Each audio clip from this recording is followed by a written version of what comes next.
Bem, muito boa tarde a todos, sejam muito bem-vindos aqui ao Museu Municipal de Faro e aqui a esta sala soturna, como alguém me disse há pouco, aqui da pintura antiga, mas aconchegante neste dia frio e tempestuoso, que é sempre importante e precisamente eu começaria por aí, não pelo dia tempestuoso, mas para vos cumprimentar a todos, a estes resistentes e fortes de espírito que aqui nos acompanham, pela vossa presença, e eu quase que iria atrever-me a dizer numa sala como esta, de temática religiosa, como vocês rapidamente podem perceber-se, que são bem-aventurados todos os que assistem a esta sessão. Portanto, e depois sobre eles irá recair a sabedoria e muito mais coisas boas. Portanto, eu começaria quase por esta pequena brincadeira para vos acolher, naturalmente, dar as boas-vindas, neste momento que é importante para nós, antes de apresentar estes ilustres convidados que me rodeiam, explicar-vos também, naturalmente, este momento de tertúlia, de conversa e de visita guiada à exposição por um dos intervenientes de dois que aqui estão, entre vários, mas dois que estão aqui comigo, um dos intervenientes que teve um papel fundamental naquilo que foi esta investigação com quem eu confidenciava há pouco, de uma figura que para muitos será desconhecida, para outras nem tanto, e que tem sido a linha de programação do museu, que é destapar muito destes algarvios que muitas vezes estão na penumbra e que desempenharam um papel fundamental naquilo que é a cultura e a arte, quer aqui desta região, quer fora dela. E era sobre isso que eu vos ia falar, ou seja, este momento que nós estamos aqui a organizar faz todo o sentido, numa lógica de um projeto que para mim e para a nossa equipa, para a equipa do Museu Municipal, é muito mais do que uma exposição. É um ciclo que se abre num estudo da arte de um território, que a historiografia, se me permite entender, não reservar grande atenção. E é sobre isso que nós também, nesta tertúlia, iremos aqui provocar na nossa conversa entre estes insígnios especialistas que aqui nos acompanham.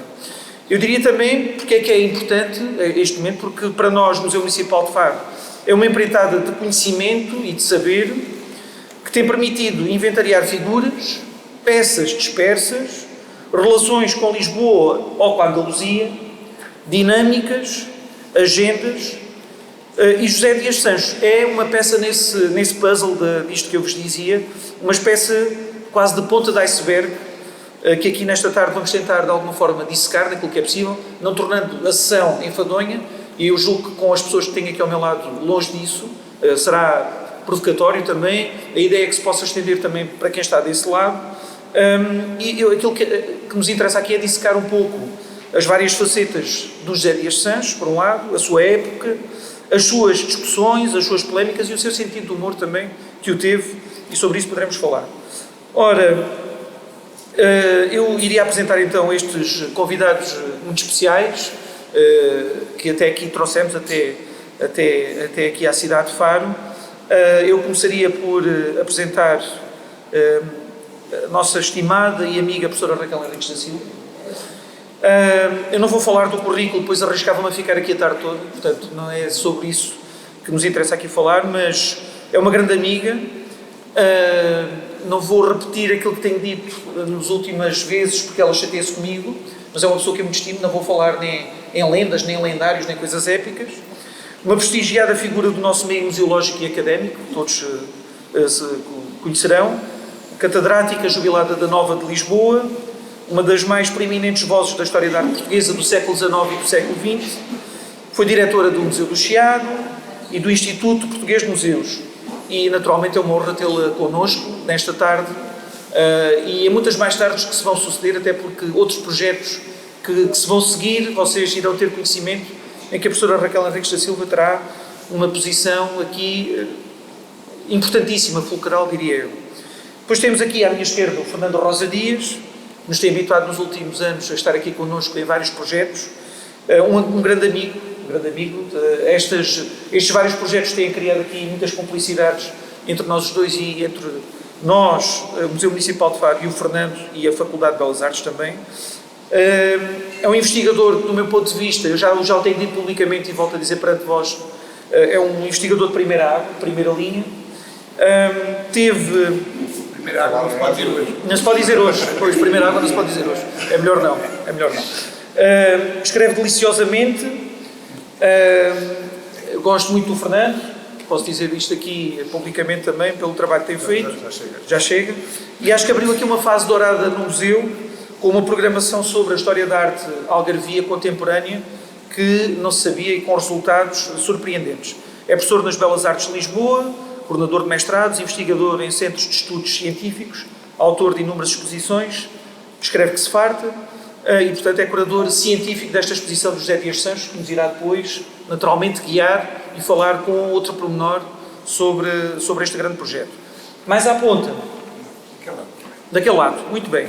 Então, a Sílvia Quinteiro, que é professora coordenadora na Escola Superior de Gestão, Hotelaria e Turismo da Universidade do Algarve, é doutorada em Literatura Comparada pela Universidade de Lisboa, é investigadora no Centro de Investigação em Artes e Comunicação, autora e editora de diversos livros e artigos nacionais e internacionais, com destaque para a obra de José Dias Sancho, em que fez um trabalho juntamente com a Maria José Marques, que está aqui connosco, que vai levantar o braço, muito bem, para nós a podermos ver, e que nesta dupla infatigável fizeram um trabalho impressionante, que está ali à vista, e sobre a qual depois aqui a Sílvia nos irá naturalmente falar e perceber outra dimensão do José Dias Sancho, porque o José Dias Sancho teve várias dimensões, é isso que nos interessa, no fundo, aqui também falar.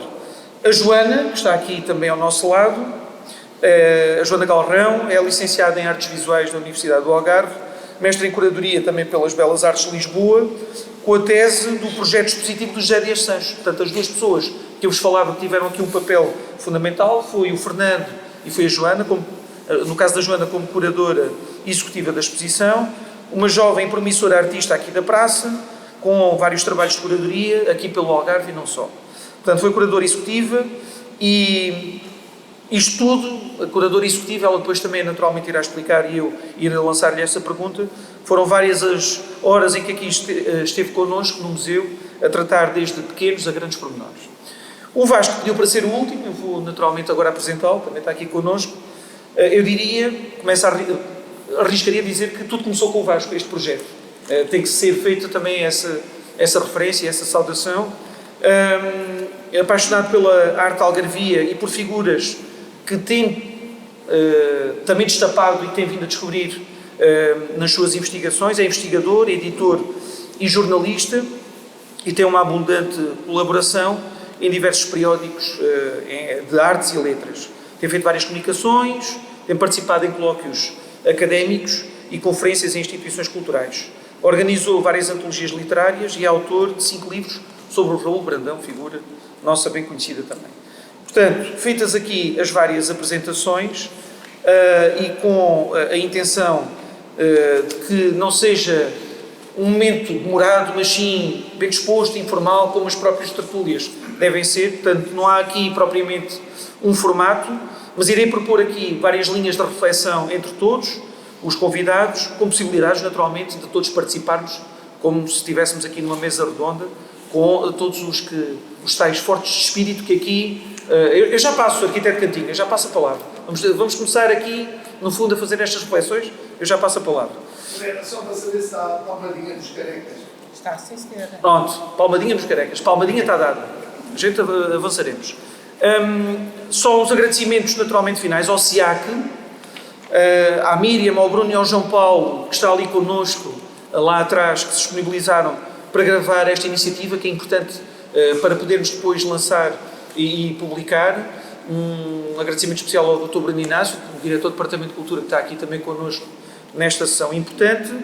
Tentaremos que seja animado, em tom de diálogo, e que não seja necessariamente uma coisa linear nas opiniões. O que interessa é provocar aqui alguma conversa, não zangas, naturalmente, nem quesílias, mas aqui algum debate.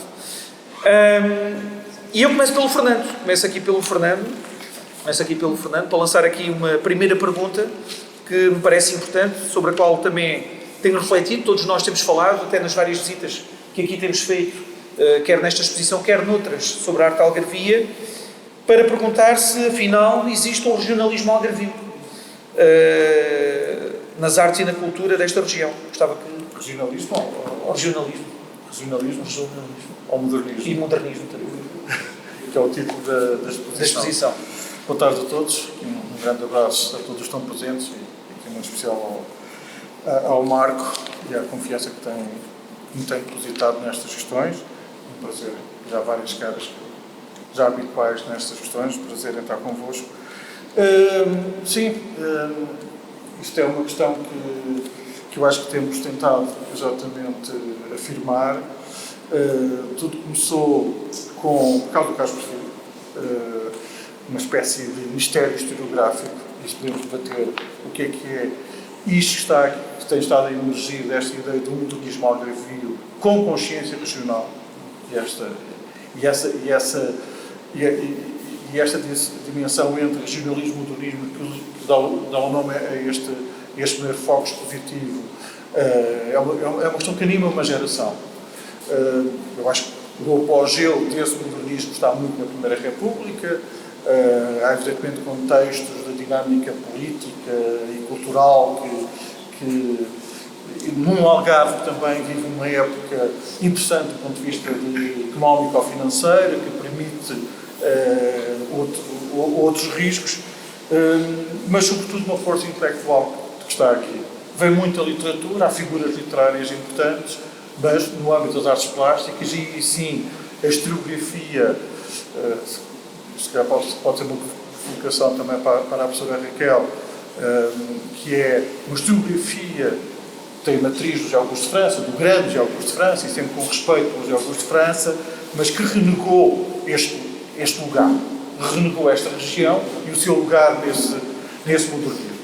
E, de facto, para mim, sempre um grande mistério do Carlos Perfil, que é alguém que foi pintor, esteve envolvido muito dinâmico naqueles anos da Primeira República, entre os modernistas, que foi, e essa era a grande inquietação, o diretor do Portugal Futurista, a revista mítica, e depois havia uma espécie de estranha invisibilidade do Carlos Perfil. Eu costumo dizer que o José Augusto de França matou à nascença historiográfica. Houve ali uma espécie de eclipse, de obliteramento do Carlos Porfírio, que vai arrastar. É que o Portugal Futurista valoriza o Santa Rita, valoriza o Almada, e atenção, podemos dizer que o Portugal Futurista teve muito tempo esquecido, mais que o Orfeu, mais que o Amadeu de Sousa Cardoso, também tem uma espécie de invisibilidade do Amadeu durante décadas, de uma obra que de vez em quando falava-se, mas nunca se via. O Portugal Futurista também só começa a ser devidamente conhecido a partir de 1980, quando começam as edições facsimiladas. Era pouco falado e, aliás, havia os artigos, muitas de pequenas referências de memória que existiam, até vinham do Algarve, curiosamente, sobretudo artigos de memória do Correio do Sul e, sobretudo, do Mário Luís Franco, sempre que havia algum evento relacionado que fazia essa comemoração. E quando estamos a fazer toda a pesquisa e a preparar a exposição do Carlos Porfírio, e a ideia exatamente era vamos procurar obras e olhar as obras do Carlos Porfírio naquelas primeiras décadas de produção, a tal zona invisível. Eu acho que o José Augusto de França nunca viu nenhuma obra do Carlos Porfírio, se calhar, antes dos anos 60, a não ser algumas reproduções de época. Portanto, nunca viu nada a cores, nunca tinha visto, pelo menos, as obras antes dos anos 60, porque de facto estiveram muito fechadas. Eu lembro de pesquisar nos anos 90, havia uma obra na Gulbenkian que nunca tinha sido exposta. Por acaso estava referenciada, porque a tabela dizia que era do Carlos Porfírio, senão, e estava assinado. O trabalho sobre o Carlos Porfírio e a pesquisa em jornais algarvios, de Lisboa, etc., começa a puxar por outros nomes, e muitas vezes também ligados às artes plásticas, também algarvios, e também com essa ponte com Lisboa. E uma das figuras curiosas que aparece, esse com outro nível ainda de esquecimento, era o José Dias Santos. E depois com uma dinâmica, muito amigo do Carlos Porfírio, e as complicidades entre eles dois pode ser trabalhada a vários níveis. Aliás, eu diria que o Carlos Porfírio puxa o José Dias Santos para a caricatura e para uma determinada via gráfica que ele começa a desenvolver, à nota que ele fazia coisas desde pequenino, mas isso todos fazemos coisas desde pequenino, mas teria ali sido por volta de 20, inícios de 20, finais de 19, que quase à mesa do café, a fazer caricaturas interpessoais que o Carlos Porfírio teria visto, teria apreciado e, passado poucos meses, estão a fazer uma exposição com o Carnal. E esta cumplicidade tem outras dimensões, que é depois esse lugar, vamos entrar no Zé Dias Santos, figura polémica, figura ativa. Eu diria que o Algarve perdeu muito, e a cultura portuguesa, com aquela morte sofrida e precoce, em finais de 29, início de 29, que começa como escritor, poeta, cronista, polémico, ativo, corajoso, entra em várias querelas, eu diria, até quase consigo próprio, e depois o agente cultural em que ele, que é essa ideia de dinamizar a cultura algarvia, colocando-a na atualidade. Por isso é que a primeira empresa cinematográfica, que eu passo por estas dimensões, era a arte moderna do tempo, era a arte nova, era um risco novo, e a confiança com que ele assume isso, mais uma vez o Carlos Porfírio também está metido nessa ideia, é uma história também novelesca, infelizmente não chegou nenhum filme até nós. Depois desenvolve também atividades no âmbito do teatro que já tinha tido, mas tenta com Carlos Porfírio, Henrique Alvão. Portanto, o cinema foi em 19, dominou o ano 19, em que sabemos que houve filmagens, houve projeção em 20, na altura em que a própria empresa tinha terminado. Tudo isso, há uma série de narrativas e de histórias, não vamos envolver, senão.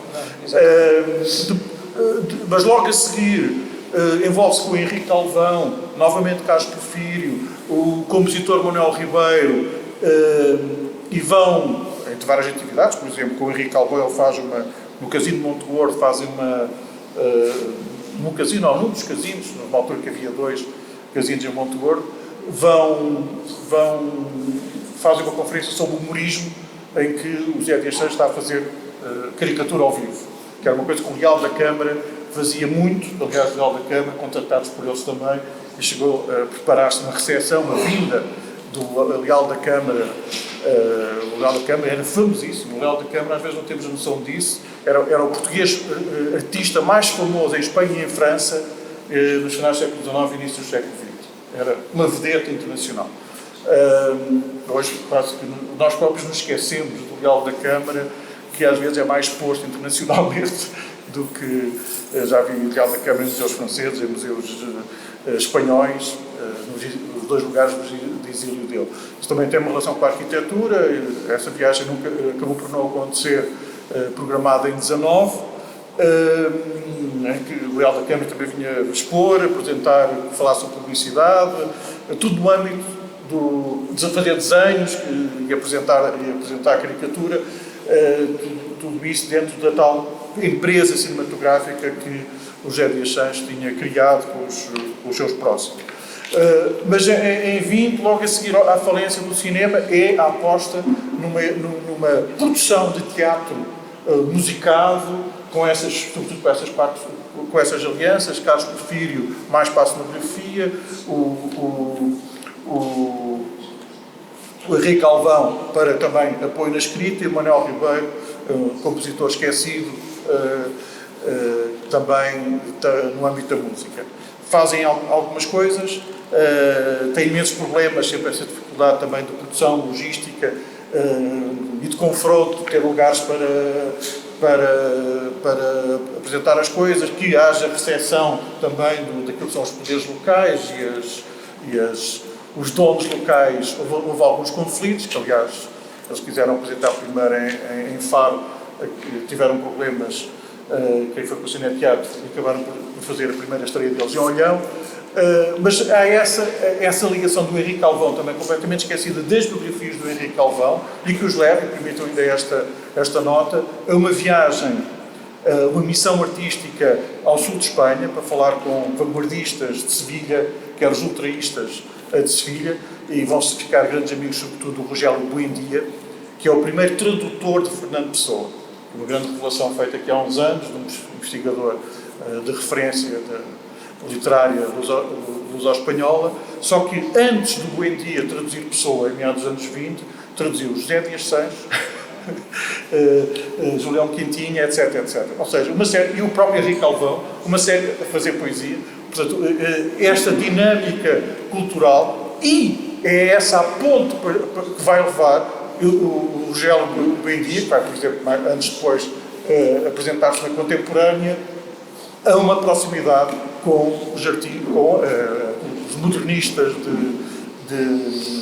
de Lisboa. E esse é o passo seguinte. Os modernistas de Lisboa. Vou passar para aqui. Está bem. Está bem? Vou passar para aqui. Tá. Falando em modernistas de Lisboa, há uma passagem na exposição que nós não reproduzimos que diz o José Dias Sancho que santos da casa não fazem milagres, os milagres vêm de Lisboa. Eu perguntava à professora Raquel se os milagres vêm de Lisboa é uma provocação, se é um preconceito, que Lisboa é no contexto das artes e da criatividade, da transição do 19 para o 20. Não, é uma constatação, mas é verdadeira. Quer dizer, aqui para o Sul, os milagres, as novidades, as dinâmicas, algumas iniciativas vinham fundamentalmente de Lisboa. E, portanto, não vou repetir o que disse o Fernando, o país ainda hoje, em vários aspectos, e nomeadamente nas práticas culturais, mantém, às vezes já sem grande razão de ser, um grande centralismo, não é? Um país macrocéfalo, como se costuma dizer, e na verdade as coisas confluíam para Lisboa. É verdade que há norte e sul e que os milagres vinham muitas vezes, aconteciam no Porto, não quer dizer que saíssem do Porto, mas aconteciam muito no Porto. O Porto é um núcleo cultural potente nesta época, como em muitas outras, como hoje. Portanto, sem bater em quem já cá não está e nos formou, nós somos herdeiros, ou pelo menos quem começa a estudar a história da arte é herdeira daquela visão monumental do José Augusto de França, que é lisboeta, não vale a pena não dizer, mal conheço o Porto e o resto do país não conheço.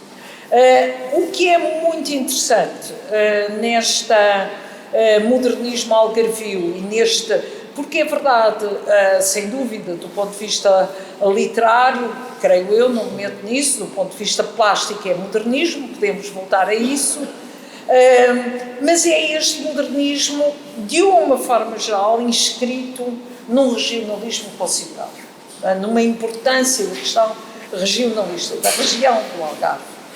Eles são algarvios, não é? Isso é importante. O que é curioso é que, e a exposição evoca isso muito bem, e eu felicito toda a equipe, o museu e o Fernando, se me permitem, que é meu amigo e colega. A exposição é muito importante, é uma pequena, grande exposição, como nós costumamos dizer, com um valor documental dos documentos que revela muito considerável e muito original. Claro que os públicos é o que leem menos, mas há de haver o catálogo, mas completada com pintura e alguma dela muitíssimo interessante. E o que eu estava a dizer é que alguns algarvios, e eu não sou uma especialista da matéria, trazem-nos de Lisboa cá. E isso é muitíssimo interessante.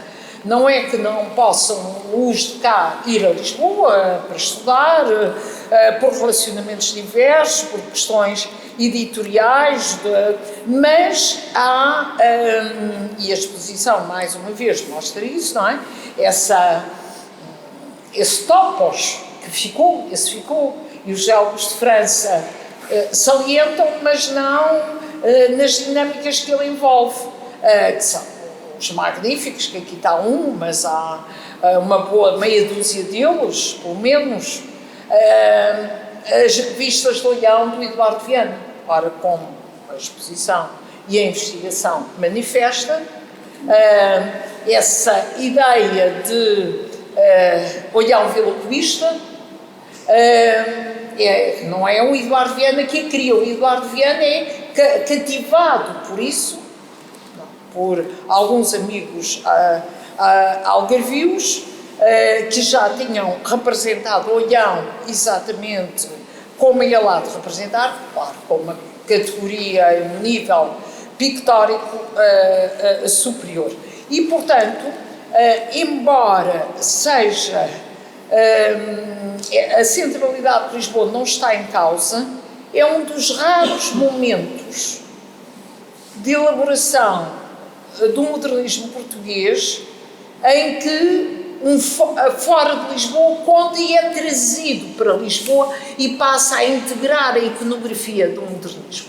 Isso acontece com Vila do Conde, um pouco antes, durante a Primeira Guerra Mundial, devido à estadia lá do casal Bolonés, Sónia Robert e o Amadeu de Sousa Cardoso, naturalmente, e o Eduardo Viana, e, portanto, alguns motivos iconográficos do regionalismo minhoto entram na pintura internacional, aí mesmo na pintura internacional, porque o Robert e a Sónia levam depois os quadros para Paris, e os públicos estrangeiros, parisienses, nomeadamente, que no Pompidou vêem pinturas do Robert e da Sónia com lenços minhotos e abóboras, não sei se ficam confusos ou não.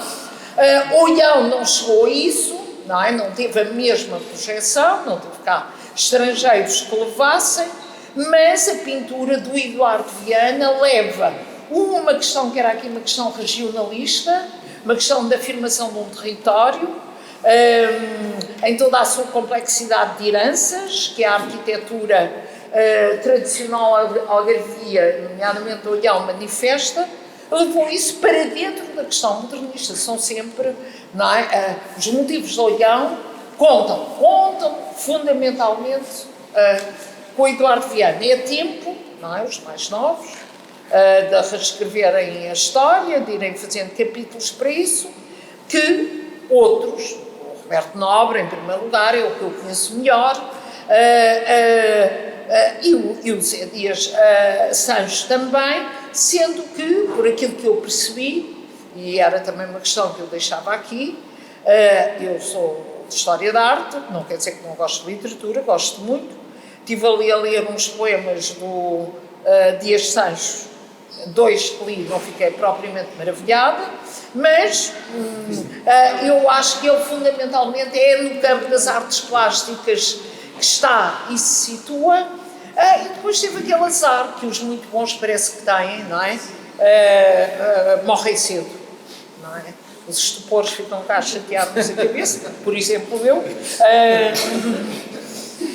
e os muito bons morrem cedo, e ele teve esse azar. Tem um traço muito límpido, muito interessante, muito despojado, mas é uma promessa. Simplesmente é mais do que uma promessa, eu sei. Do ponto de vista de uma carreira plástica, ficamos ali, não é? Numa entrada muito curiosa. Eu cada vez mais sou regionalista, sendo que sou suburbana de Lisboa, talvez por isso, sou cada vez mais regionalista e acho que efetivamente essa visão de culturas regionais potentes, fortes. Olhem, por exemplo, a área que não diz aqui respeito, quer dizer, diz respeito, porque isto é um museu de tudo, não é? A arqueologia. É incrível o que é as práticas arqueológicas em todo o país. No final do século XIX e início do século XX, muito numa dimensão da afirmação regionalista. Mas também das recolhas dos cancioneiros, em tudo, a criação dos museus, a criação das bibliotecas. Eu acho que foi depois, com uma certa uniformização, essa assim muito centralista e controladora do Estado Novo, que as diferenças regionalistas foram mais esbatidas. Não é? Porque, por exemplo, enfim, não temos, eu não sou especialista do Seixo, eu sei que são, reparem, não é? Aqui há umas décadas, tenho que falar nisso, não é? Intupo, não é? Aqui há umas décadas, há 3, não é assim muitas, houve o sonho, não é? Que eu gostava que fosse retomado, de fazer um museu de arte contemporânea aqui, baseado em artistas contemporâneos que ou são algarvios ou que tiveram com o Algarve uma forte ligação.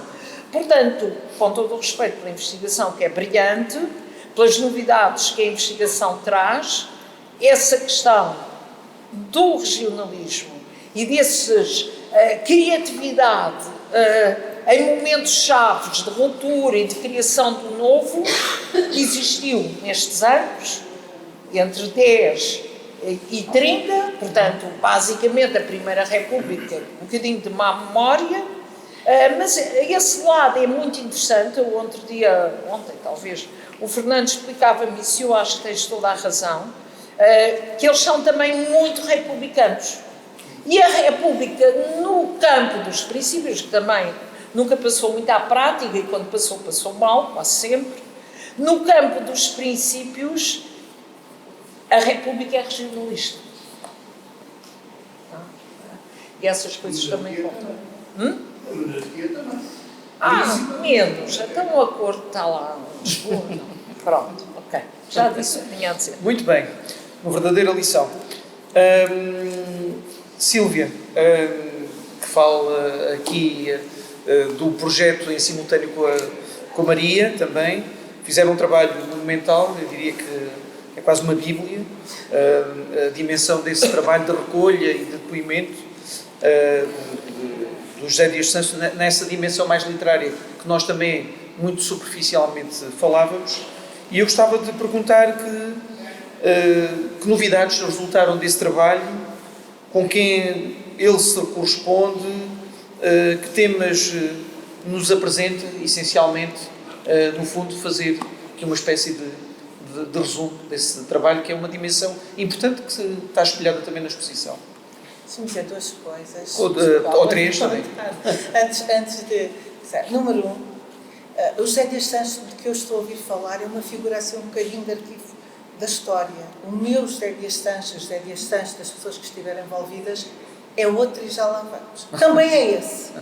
Mas nós temos o meu José Dias Santos é mais humano.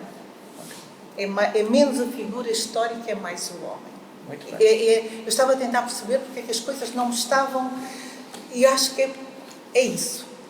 Número 2, ele fugiria desta sala a 7 pés. Ele era um anticlericalista feroz, como era a regra dos sambrazenses da época. Portanto, esta sala, nem pensar. E o facto de termos escolhido esta sala levaria que tivéssemos umas belas caricaturas para aí no Folha de Alta, uma coisa assim para a semana. Portanto, ele era. Eles eram todos assanhados, a família inteira, e faziam aquele grupo de São Brás de Alportel, com a Beatriz Rosa, com a família Passos, toda a família Passos, que eram primos, não é? E o Dias Nobre, que era o Roberto Nobre, que era o sobrinho, todos eles, e basta ler para perceber até que ponto. Posto isto, e dizendo que ele fugiria daqui, esta sala, e que nos faria uma bela caricatura. Porquê é que eu digo que este José Dias Santos é um bocadinho diferente? Porque eu estava a ouvir e aquilo que estão a fazer é enquadrar o José Dias Santos dentro daquilo que é o modernismo. Nós olhámos de uma perspectiva diferente, porque o nosso primeiro encontro foi com uma placa que estava numa rua, sem fazer ideia de que existia um José Dias Santos, como a maior parte das pessoas não tem, ainda, infelizmente. E a placa dizia escritor, e eu estava a tentar escrever a rota literária e eu fui à procura daquele escritor. Deixa ver quem é. Portanto, com absoluto desconhecimento. E a partir daí a primeira coisa que se constrói acaba por ser a biografia, não procurar uns textos, mas começamos a tentar perceber quem era aquela pessoa. Que ligação é que ele de facto tinha este lugar, onde é que estão os lugares dele. E alguns conseguimos localizar, outros não. Felizmente ainda tive o privilégio de ter uma longa conversa com a filha dele, com a Dona Maria Luísa, ainda era viva, faleceu infelizmente antes de lançarmos o primeiro volume, porque isto nasce da ideia, estávamos a fazer a rota, mas assim que eu vi o primeiro texto, que felizmente a coleção algarviana está ao cuidado da Universidade do Algarve, da biblioteca, e portanto quando eu fui lá, olha, tem alguma coisa de um José Dias Sanches? Está aqui um livro de contos. Isso é, professor, ao contrário da poesia que é medonha, o José Dias Sanches... Eu não tive coragem de ir tão longe. É medonha. Nós, eu só li 3 pontos. a única razão para nós termos editado este livro é porque pensámos, olha, já temos tudo, vamos pôr tudo cá fora. Conscientes de que se calhar ele se zangaria connosco. Se calhar foi ele que nos mandou a Marta por causa disto. Isto é mesmo muito mau. Porquê? Porque começa a ser poemas quase... Isto é pueril.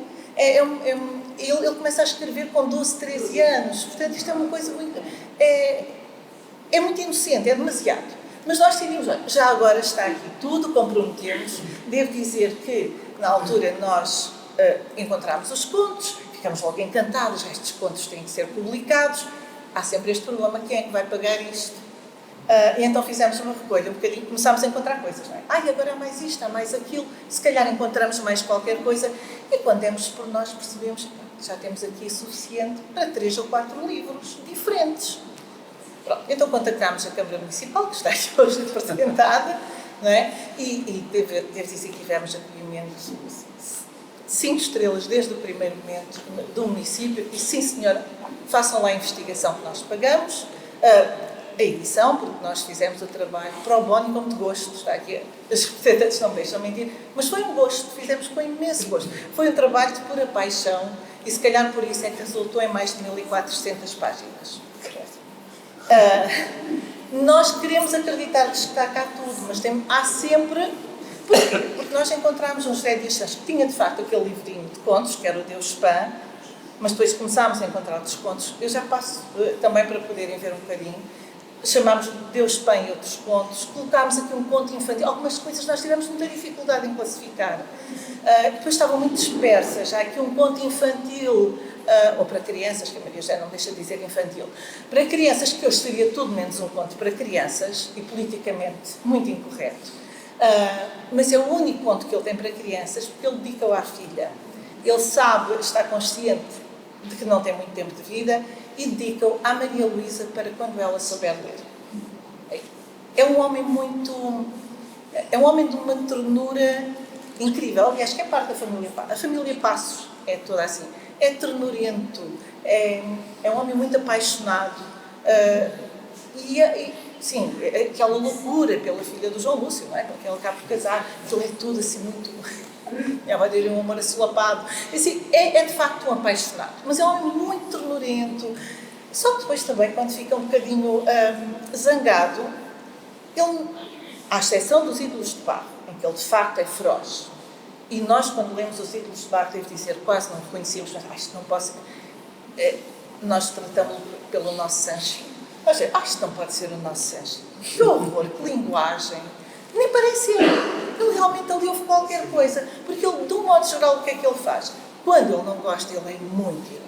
Ele é de uma ironia, mas refinadíssima. E eu desafio a professora Raquel a ler as crónicas. As crónicas de José Dias Sanches são uma pérola da literatura portuguesa. E é uma pena que os algarvios não leiam estas crónicas. O país inteiro devia ler, porque ele não fica pelo Algarve. São maravilhosas. As crónicas de Espanha, que nós encontramos anunciadas em várias vai sair um volume, não saiu, mas nós andámos à procura e encontramos as 15 crónicas de Espanha.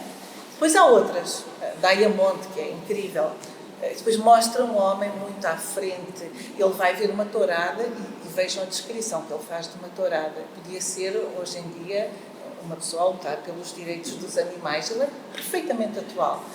E depois tem aquelas coisas muito leves, sobre uma crónica às mulheres que se pintam, uma crónica às mulheres que não se pintam, às modas que vêm de Lisboa, aos senhores que passeiam com as senhoras bem vestidas pelo braço na Alameda. Na praia, as da praia são maravilhosas, as noites em Monte Gordo, como são aqueles saraus nas noites de Monte Gordo, a futilidade, como ele diz, às 11 horas passa a senhora futilidade na praia de Monte Gordo. Ele descreve tudo. O banho dos alentejanos, que é um dos meus favoritos, que eu dou sempre. Quando dizem que ele está esquecido, não está esquecido. Para já está todo publicado. Fez quê? 20 caricaturas, talvez, porque não é todo. Ele não é todo, é eu que tenho que discordar.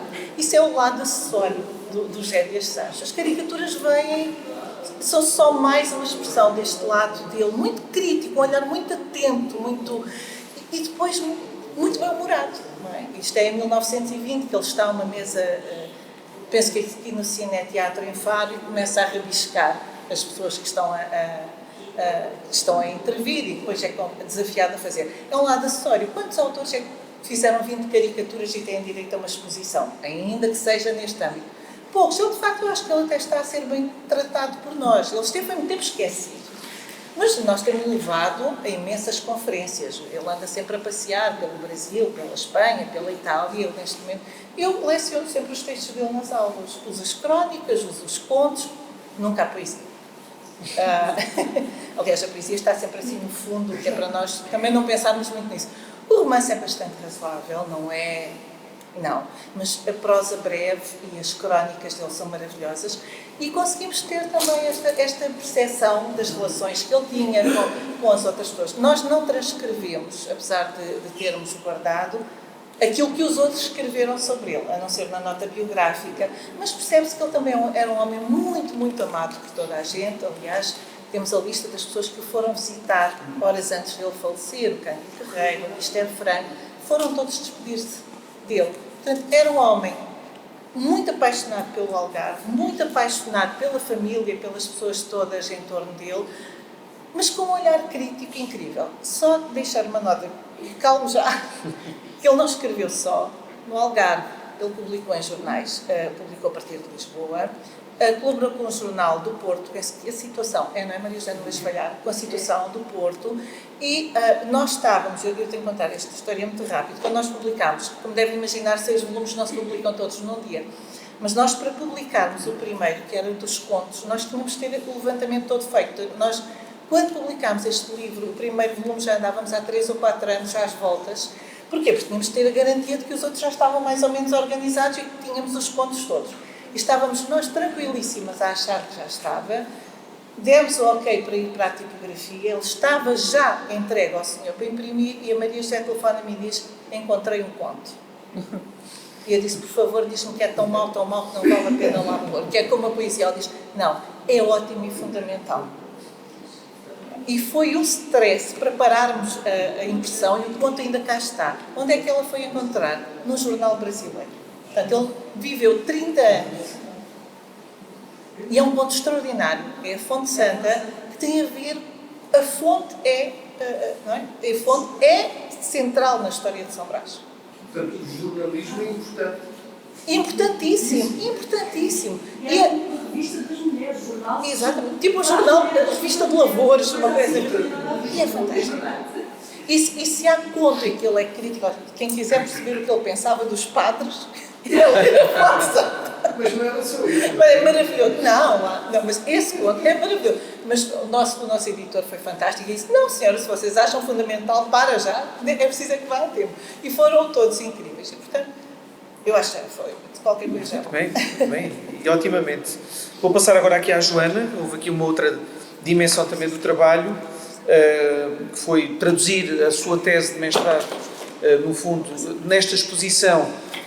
Convém dizer, a exposição, como eu dizia, é mais do que uma exposição, é um projeto que vai deambular por vários sítios. A exposição está agora aqui em Faro, ela vai para Lisboa, muito em breve, assim que terminar, vai para Lisboa, para o Museu Bordal Pinheiro, explorando sobretudo a componente da caricatura, que aqui o Fernando disse-me que são mais do que 20, são mais do que 20 caricaturas. São 100 e tal. 100 e tal.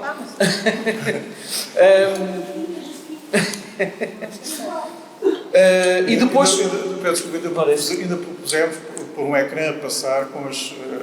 encontramos perto de 100, mas havia mais listadas, ou seja, estavam referenciadas como expostas no tempo. Mas nós queríamos... E há de haver muita gente E há muita gente que há de ter em casa, aqui sobretudo pelo Algarve e não só, caricaturas do José Dias Sanches e se calhar não sabe. Sobre isso também o Vasco depois irá falar um bocadinho. Mas para vos dizer que a exposição está agora aqui, vai para Lisboa e termina depois em São Brás. Portanto, a terra natal do Sancho, do nosso Sancho. E a Joana preparou a exposição e o projeto, no fundo adaptado a cada uma destas 3 realidades. E aquilo que eu perguntava aqui à Joana, para nos falar um pouco desse trabalho, ou seja, a partir do manancial de informação que geriste, que tiveste acesso, como é que organizaste a exposição, quais foram as linhas de pensamento e, no fundo, os desafios mais complicados em que tiveste de gerir, para percebermos também que uma exposição, muitas vezes, não é só expor meia dúzia de quadros, sejam eles mais ligados à temática religiosa que o Sancho abomina, mas que é muito mais do que isso. Sim, primeiramente, boa tarde. Este projeto reparte-se em 3. Iniciou aqui na Sala 33, no Museu do Faro, de forma a aglomerar as várias facetas do José Dias Sanches, desde a parte do cinema, da caricatura, da literatura, da ironia e também as suas pontes culturais entre Faro, São Brás e o Algarve como um todo, com esta ponte cultural com Lisboa, também com Espanha. Desta forma, dando nesta exposição uma vista mais alargada do que foi os seus campos que ele esteve inserido e os seus círculos modernistas onde ele esteve inserido, aqui na cidade de Faro, onde ele também, quando depois saiu de São Brás de Alportel, veio cá estudar para o Liceu João de Deus. Posteriormente, depois vai para Lisboa, para o Museu Bordal Pinheiro, criando mais uma ligação à caricatura e à ironia, com esta ligação ao Rafael Bordal Pinheiro, também tendo alguma literatura nessa exposição, e por fim termina em São Brás de Alportel regressando à terra dele e esta ligação com a família, como a Sílvia também disse, dos Passos, do Roberto Nobre, que também por si foram todos artistas. Bernardo Passos, o Boaventura, as irmãs dele, a Rosalina, e assim, exatamente. E desta forma aglomerando também com muita gente, eu incluída, admito perfeitamente que eu não sabia quem era o José Dias Sanches, embora seja algarvia apenas quando fui para Lisboa e o professor Fernando me pôs este desafio, eu fui investigar e não fazia ideia que tinha existido esta pessoa que fez tanta coisa em tão pouco tempo, e desta forma criámos um percurso que, embora ele tenha nascido em São Brás, terminamos aí, que engloba as várias facetas, os vários trabalhos que ele desenvolveu durante a sua vida, consoante o espaço que a exposição está inserida. Aqui tentámos juntar a maior parte, porque foi também aqui que ele teve estas ligações com o Carlos Porfírio, com os outros colegas aqui na escola, na secundária de João de Deus, e também estas ligações com Olhão também, exatamente, onde também Roberto Nobre também viveu e teve lá vários artistas, também o Eduardo Viana chegou a viver com ele e esteve lá, tem essas pinturas. Eduardo Viana fez aquelas pinturas da cidade de Olhão, do Vila Cubista, que foi do José Dias Sanches e do Francisco Fernandes Lopes, que vieram com essa junção de palavras que se nota perfeitamente. Em Faro, então, tentámos, embora não exista também nenhum fotograma de cinema, infelizmente nenhuma pintura de José Dias Sanches, não tirar o foco dele nesta exposição. Embora não tenhamos nenhuma pintura e tenhamos poucos originais de caricaturas, tentámos ao máximo não perder este foco, mas englobar as várias facetas que ele teve durante a sua vida e na sua carreira, que embora tenha sido advogado, também teve esta carreira, eu diria, nas artes literárias e visuais, e conseguiu muito bem ter as duas ao mesmo tempo. Também com as suas ligações ao regionalismo, com vários artistas e intelectuais algarvios, que a exposição inicia-se exatamente com isso, com o núcleo do regionalismo, o primeiro pilar do título da exposição, onde apresentamos várias caricaturas, reproduções e alguns originais de intelectuais e artistas algarvios, primeiramente da sua família, com o Roberto Nobre, o Boaventura e o Bernardo Passos, depois intelectuais mais ligados ao jornalismo e à literatura, com o Cândido Guerreiro, o Mateus Moreno, e por fim temos algumas caricaturas ainda desconhecidas, que não sabemos quem é que está representado, mas também temos uma do Lister Franco e do Carlos Porfírio, fazendo esta ligação depois para a parede de pinturas, que vai dar depois na parede do fundo à parede do segundo pilar, que é o modernismo, onde temos o Eduardo Viana, está-me a faltar o nome, o Eduardo Viana, o Mário Eloy, exatamente, e o Amadeu não, o Almada. Jorge Barradas também vem logo a seguir, está na parede ao lado, e desta forma, não perdendo o foco, mas também reconhecendo estas ligações com estes círculos onde José Dias Sanches esteve inserido. Ainda nessa parede do modernismo temos um módulo de apoio no meio, onde temos uma entrevista que José Dias Sanches fez à Almada Negreiros, que foi publicado na revista, e temos também a sua ligação com a questão dos novos também em Lisboa. Estas pontes culturais que o artista conseguiu fazer em apenas 3 décadas de vida, queríamos muito espelhar sem perder o foco exatamente ao artista central desta exposição e de todo este projeto. Muito bem, obrigado, Joana. Vasco, das várias facetas do José Dias Sanches, e são muitas aquelas que nós, no fundo, aqui temos atravessado, num trabalho incrível que fizeste de investigação. Volto a dizer que este desafio terá começado também muito contigo, com o Fernando, naturalmente, com o Luís Lister Franco. Qual delas mais destacarias, embora seja uma pergunta sempre muito difícil de responder? Eu penso que é basicamente a ideia de pôr o Algarve na cena modernista em Lisboa. Em diferentes modos, com contos, com ilustrações. Eu queria começar por dizer o seguinte: o meu pai era do Olhão e foi um discípulo, filho espiritual do Roberto Nobre.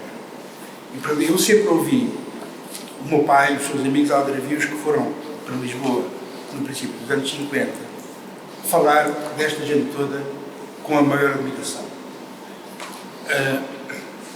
Ou porque os conheceram, Roberto Nobre e os outros, e também porque, de um certo ponto de vista, eles tinham sentido, esta geração, vamos dizer, dos anos 50, que eles tinham aqui tido um protagonismo que não era reconhecido em Lisboa. O Roberto Nobre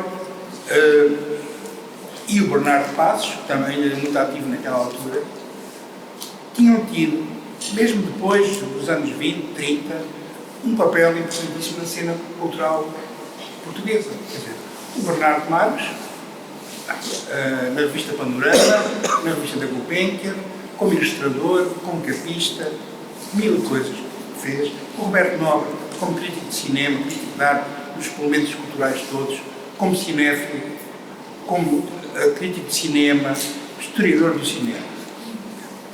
E pessoalmente para mim, o Roberto Nobre sempre foi uma figura extraordinária.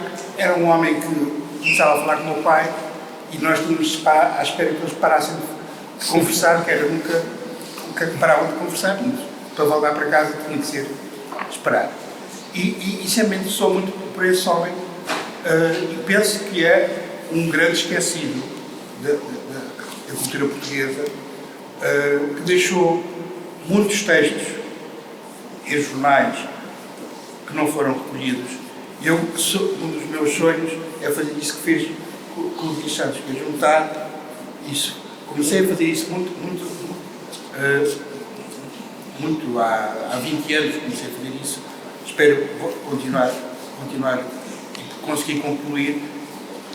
Mas essa dificuldade de fazer essa representação do Roberto Nobre mostra também como, de facto, o jornalismo algarvio não foi reconhecido desde essa altura até para depois. O meu pai fez, com amigos em Olhão, o primeiro cineclube em Portugal, inspirado, obviamente, naquela gente. O Carlos Porfírio, o Dias Sanches, eles sabiam isso tudo, que isso tinha acontecido, porque tinham essa noção de que havia aqui realmente, nesse triângulo, São Brás, Faro e Olhão, como quiserem chamar, Olhão, São Brás, Faro, de acordo com cada protagonista, havia aqui um núcleo extraordinário de pessoas, também com o Bernardo Marques que vinha de Silves, que se juntaram todos.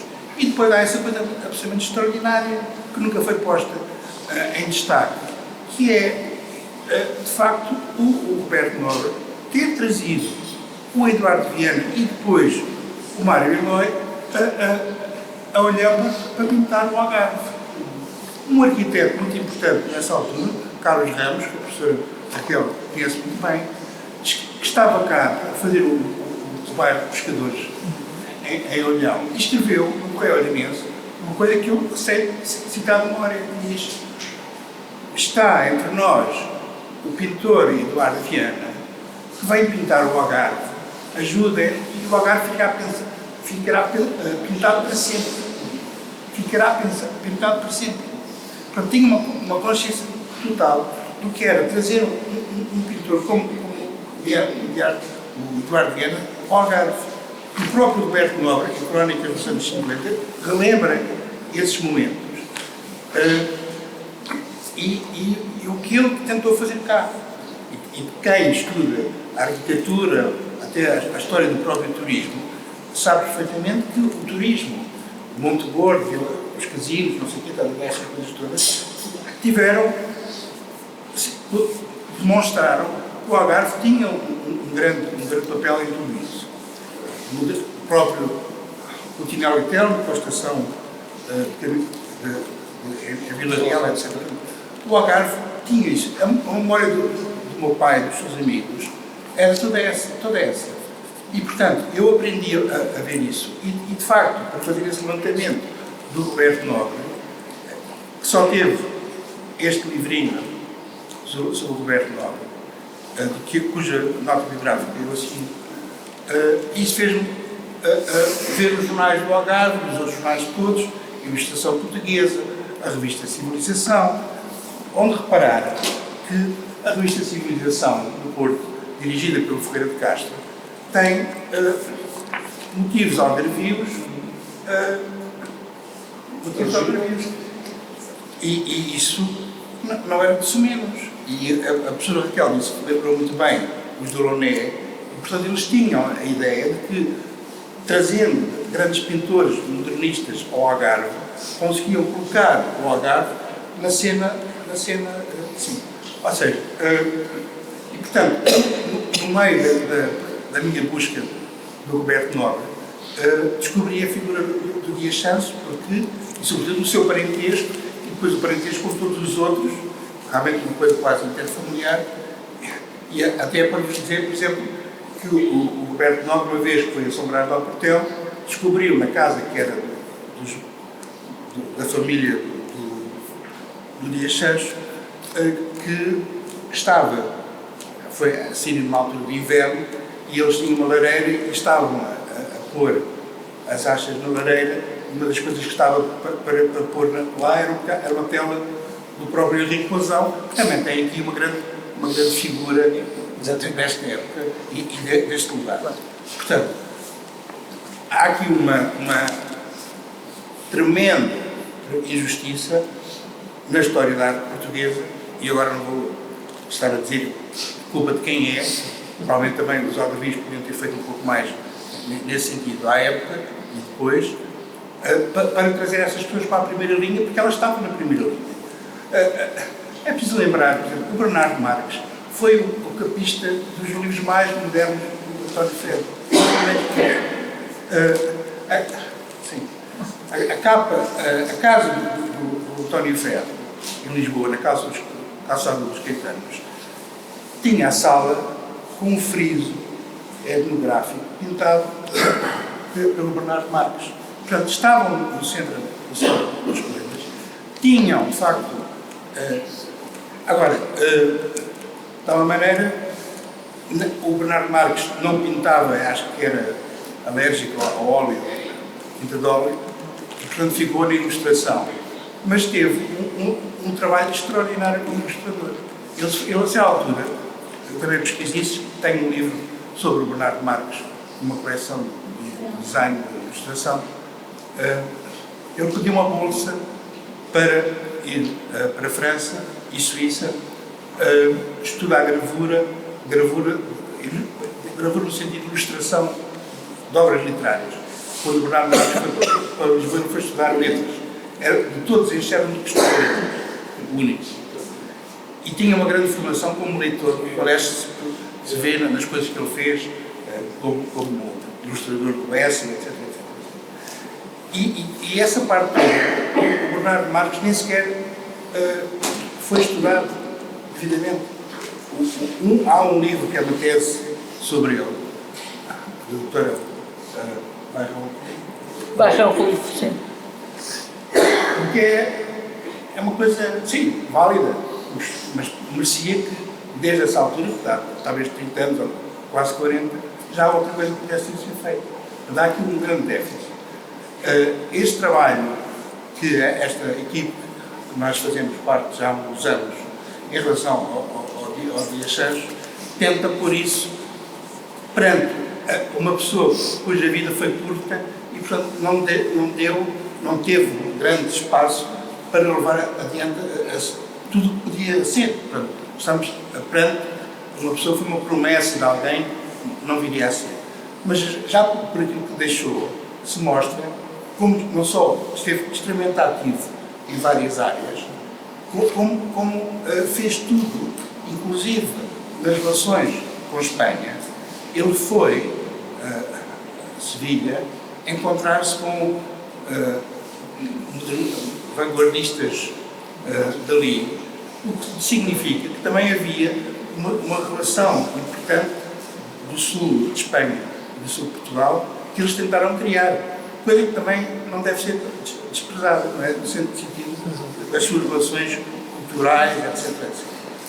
Portanto, este trabalho é muito importante, baseia-se numa coisa fundamental, que é ler a imprensa.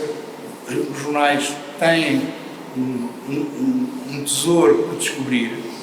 Eu sou um rato de biblioteca, portanto já folhei milhões de páginas, e acho que esse trabalho, que a vossa edição substancia, é muito importante. Eu sou da opinião que podemos encontrar coisas de que não entendemos que são muito boas. Mas isso é o nosso olhar. O meu critério pessoal é: eu estou agora a ler isto e não gosto. Mas talvez se ler daqui a um ano ou dois já vou achar que é um pouco melhor, e provavelmente qualquer outra pessoa que esteja a ler terá uma opinião diferente da minha. Portanto, eu chamei isto de arqueologia literária, porque eu acho que cada um no seu tempo vai ler a coisa de maneira diferente e pode então valorizar ou não. E quem faz este trabalho deve juntar tudo, mesmo a poesia que não gosta e que tal, porque isso são tudo manifestações da complexidade de uma personalidade e devem estar juntas. Depois o rastreio que cada um faz, ou a leitura, ou o benefício que cada um tem, é com ele. E cada um lerá e verá como entende. Sou adepto disso. Pode dizer, isto não é tão bom. Não sabemos. Ou não podemos julgar e não querer ter essa tutela assim, diz, só se aceita se for lido por mim, ou se for calcionado por mim, ou se for legitimado por mim, como agora ao almoço falávamos em relação a académicos que validam quadros falsos. Portanto, para evitar essa situação, eu acho que esse critério de publicar tudo é Em troca de um cheque, esqueceste? Não, pois não ia falar porque depois não espalhar a vossa fico muito satisfeito, não só porque o museu faça isto, como o faça em colaboração com a Sombrage e com Lisboa, provavelmente até em outros lugares. Essa questão é fundamental, os livros são fundamentais, obviamente sabendo sempre que o estado de investigação é o estado atual, haverá outras coisas que podem aparecer. A relação dele, ou deles, modernistas algarvios, com outros também está por esclarecer. Falta dizer também que naquela época as pessoas circulavam, tinham muitas coisas que podem estar em várias mãos, não sabemos, o tempo dirá, mas exatamente os benefícios de exposições como estas, temos aqui, se alguém tem alguma coisa, faz favor de mostrar, também penso que já aconteceu. Já aconteceu com o perfil. E portanto, Vai acontecer com os juristas. é isso. Eu beneficiei, como disse, dessa situação do meu pai. O meu pai teve essa ideia de que era preciso recuperar esta memória do Algarve. Eu sabia isso. E penso que realmente este é o trabalho a fazer. É o trabalho a fazer. E quando mais cedo for feito, mais pessoas vivas podem dar testemunho, mais coisas perecíveis como papéis não se estragam. Portanto, estão no bom caminho e felicito o museu e a equipe dos livros, porque isso é muito importante. Muito bem, muito obrigado, Vasco. Pode deixar de Com certeza. O nosso trabalho foi facilitado, na medida em que pode ser facilitado um trabalho deste tamanho, não é? Mas muito, muito facilitado, e penso que facilitará imenso o trabalho de outros investigadores que venham a seguir, por um projeto que está ali, uma pessoa responsável, que é a Hemeroteca do Algarve. Foi fundamental, porque sem a Hemeroteca do Algarve, todo aquele trabalho que nós fizemos tinha sido um sofrimento atroz. Ali, apesar de tudo, mesmo com as dificuldades que nós sabemos, tem os textos antigos, porque são transparentes, porque não conseguimos apanhar bem, mas facilitou-nos imensa vida. Além de que nos divertimos, que nem o Lucas, com os anúncios Os da livros estão online, não é? Não, os livros estão à venda em todas as livrarias. Em todas? Na FNAC. É? Sim, está. Nas FNACs todas, aqui no Algarve encontrei em todas. É fácil encontrar. Tem na FNAC, através do book. Sim, porque nós fizemos questão, isso foi, e aí também temos que agradecer ao município, que não fosse uma edição do município, que fosse publicado numa editora que tivesse representação. Município de São Brás, para não pensar que é de fora. Sim, de São Brás de Alportel. São Brás de Alportel, nós pedimos na altura que fosse numa editora que possibilitasse que de facto o autor fosse conhecido, porque o que acontece com as edições dos municípios é que muitas vezes as pessoas mesmo queiram não têm acesso. Mas é fácil adquirir. Bem, eu vou passar a palavra agora para esse lado, para depois, enfim, encerrarmos e irmos visitar a exposição. Eu sei que o arquiteto Cantinho está sempre fervorosamente aí, com vontade de fazer as suas questões, mas naturalmente alargar, até porque é um momento único perante este painel importantíssimo de podermos colocar outras questões que eu não tinha aqui colocado e podemos naturalmente ter aqui mais uns minutos de conversa antes de seguirmos então para a exposição e para a visita guiada da exposição. Arquiteto Cantinho, tenha a bondade. Pois, estou emocionado. Ótimo, é bom sinal. A própria exposição da cidadania, que vem também Vieira da Silva. Desenho e a importância da Escola de Desenho Pedro Nunes, eu não desisto dessa ideia, que é também um sítio de formação de arte em Faro, onde Carlos Filho iniciou a sua vida e depois foi para Lisboa, não podia ser de outra forma,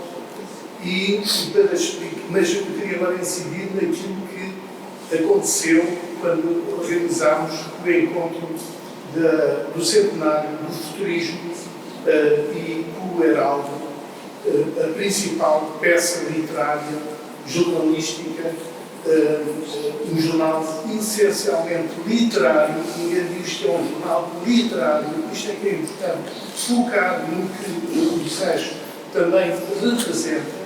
As crónicas são literárias e essa importância é fundamental para também descortinarmos a literatura modernista e os fabulosos representantes, desde o nosso Padre António Vieira. Mas não queria agora dispersar. Nessa apresentação eu tive sempre receio de falar no subdiretor do Heraldo, José Sancho. Está lá. Rei do Sul. José Sancho.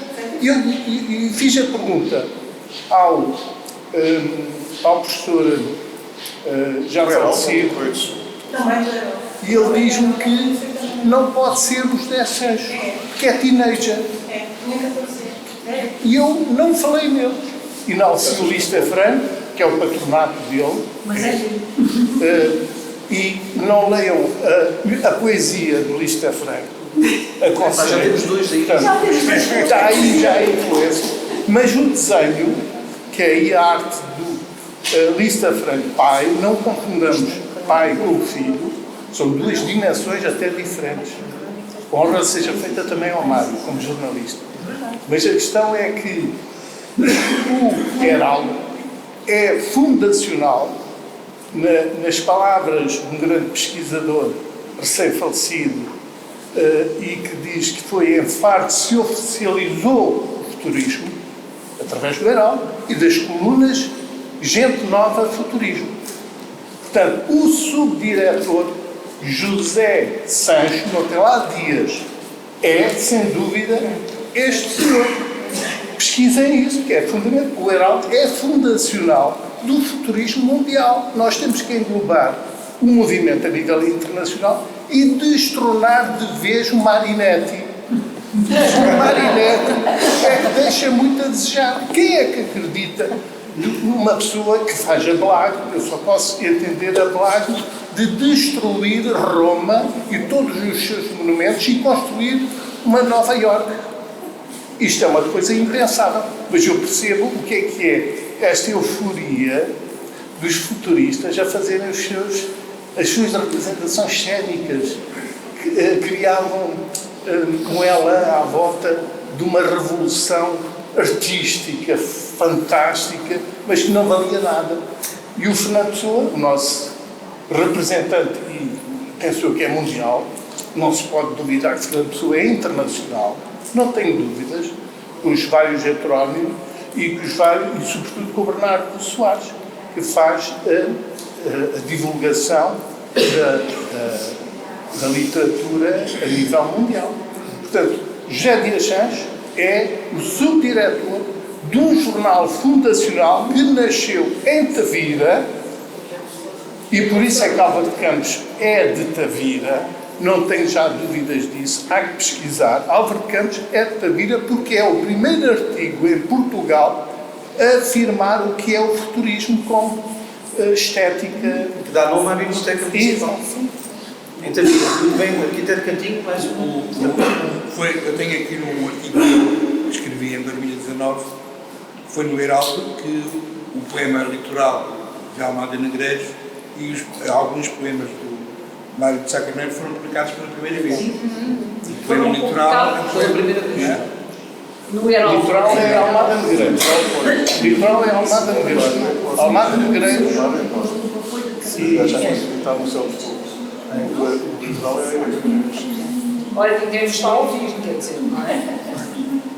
Mas já agora, falar na personalidade de Mário de Sá Carneiro, não pode ficar omisso também. E há de haver alguma ligação. O Mário de Sá Carneiro tem ligações com o Algarve. Portanto, o amigo que morreu ou matou-se no Liceu Camões, o que fez a peça Amizade, que é o Tomás Cabreira Frio, é de Faro. Portanto, ele já tem relações com o Tomás Cabreira de Faro, e naturalmente teve em Faro. E há até uma carta do Fernando Pessoa em que diz, em resposta, que na intenção do Mário Sá Carneiro do Fernando Pessoa vir ao Algarve, ele aconselhar a ir vivamente ao Algarve. Sim, vai, portanto, já conhecia o Algarve também. Mais alguém? Intervenções? Eu queria esquecer de uma coisa.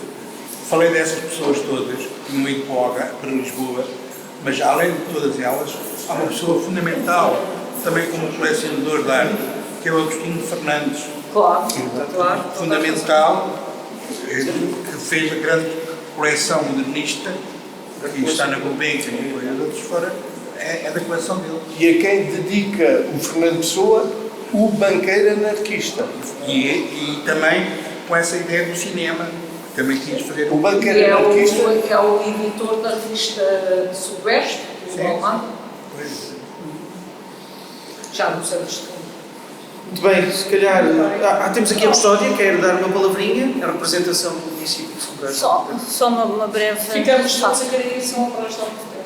Naturalmente, e será uma honra recebê-la, assim, a professora Raquel, assim como todos os demais elementos desta conferência, que agradeço muito, desde logo.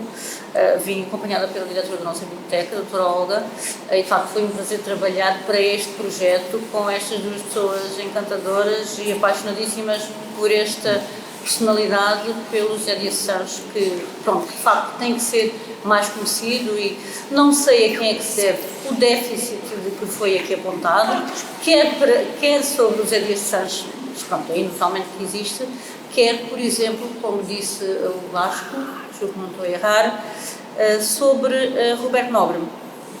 E é também por aí que eu queria fazer uma breve... A minha intervenção vai por aí, agradecendo este dia, esta exposição e tudo aquilo que se vai seguir, e é fundamental. Eu estou há 30 anos na Câmara Municipal e, de facto, alguma coisa importante foi feita em memória de Roberto Nobre, sem dúvida. Sou apaixonada por cinema também e, portanto, não podia deixar de dizer isto. Em 2003 foi feita uma conferência e foi publicado um livrinho, veio até nós nessa altura António Valdemar e os Augusto França também e um outro Ricardo Alves, que é um estudioso de Roberto Nobre, e temos um parque dedicado também a Roberto Nobre, num dos lugares mais antigos de São Brás, onde está um lagar de azeite antigo e que será transformado em espaço de artes e ofícios.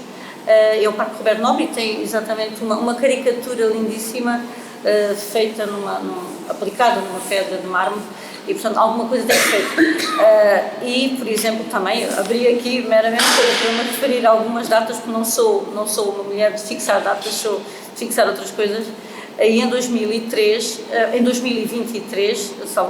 exatamente, foi feita também uma conferência em São Brás da Alpedela, na Biblioteca Municipal, sobre as várias faces de um artista, Roberto Nobre, muito gira também esta, com a professora da Universidade, Miriam Tavares, não consigo ver, exatamente, muito bom. Eu acho que a cultura é essencial para nós estarmos como estamos na vida, é essencial. Eu sempre ouço e gosto muito de ouvir a professora Raquel há muitos anos, e portanto a cultura faz parte da nossa... Engano. Sim, para encerrar. Não sei se é para encerrar, mas agora quero dizer... Como disse, acho que é uma pequena grande exposição e que este trabalho, e como disse, ele até está bem tratado, mas sabe o que é que falta? Eu sou viciada, claro, cada um tem as suas peixes, eu tenho a minha muito forte, que é os museus. Se houvesse um museu da cultura algarvia, e eu estou quase a dar razão ao Sancho. Eu, que sou historiadora, também era capaz de recolher isto tudo. E, por acaso, trazer o século XX para este museu em exposição permanente. Muito bem.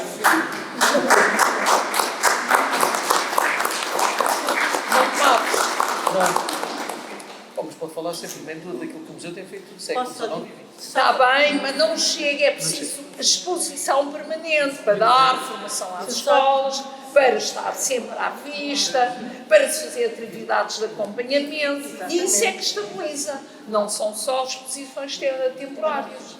E dizia o José Dias Santos, deu uma conferência intitulada... Só um minuto, que é para levantarmos. Deu uma conferência que se intitulava justamente A necessidade de criação de um museu regional e da organização imediata da grande exposição algarvia. Muito bem. Há 100 anos. Bom, vamos acompanhar agora o Fernando, vamos até à exposição, José Dias Santos. Tenho paciência, certeza. Que remédio. Olha, a exposição tem peças muito bonitas, mas claro que a gente olha sempre mais para o que não conhece, não é? Tem 2 pequenas preciosidades que eu fiquei com os olhos, outra vez com dioptrias, que graças à idade deixei de ter, que são 2 António Soares. Emprestados, e isso é uma coisa que este museu tem feito muito bem, que é a rede. Eu não conhecia nada aquelas pinturas.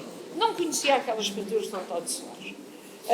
Muitíssimo boas. E é um Eduardo Viana que eu vou levar para a minha casa. Não, sim, sim. Muito bem. Vou queimar só 2 minutos.